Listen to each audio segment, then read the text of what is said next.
government. He accused the Siddaramaiah-led administration of harassing small traders through aggressive GST notices, claiming the state is financially strained due to its guarantee schemes. Joshi remarks come amid growing political tension over the tax reforms, with Siddaramaiah urging that receive GST revisions have cost Karnataka Rs 15 crore annually and lack fair fund allocation.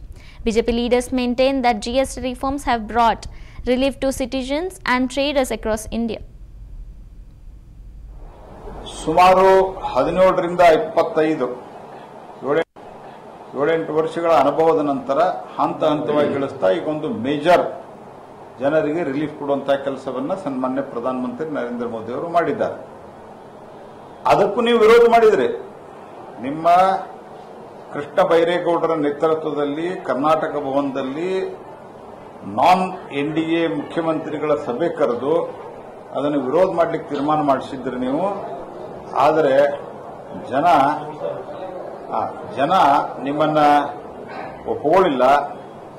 ಜನ ನಿಮ್ಮನ್ನ ವಿರೋಧ ಮಾಡ್ತಾರೆ, ಬೈತಾರೆ ಅನ್ನೋ ಕಾರಣಕ್ಕಾಗಿ ನೀವು ಅದನ್ನ ಈ ರೀತಿಯಾದಂಥ ಒಂದು ಹೇಳಿಕೆ, ಒಳ್ಳೆಯದನ್ನ ಮಾಡಿದ್ದನ್ನ ಒಳ್ಳೆಯದಂತ ಹೇಳುವಂತ ಒಂದು ಸೌಜನ್ಯತೆಯೂ ಇರಲಾರದೆ ಅದನ್ನು ವಿರೋಧ ಮಾಡಿ ಈಗ ಅದನ್ನ ಟೀಕೆ ಮಾಡುವಂತ ಕೆಲಸವನ್ನ ಮಾಡ್ತಾ ಇದ್ದೀರಿ. ನಿಮ್ಮ ಕಾಲದಾಗ 12 ಟ್ಯಾಕ್ಸ್ಗಳು 17 ಸೆಸ್ಗಳಿದ್ದು ನೆನಪಿಡುವರು ಸಿದ್ದರಾಮಯ್ಯನವರು.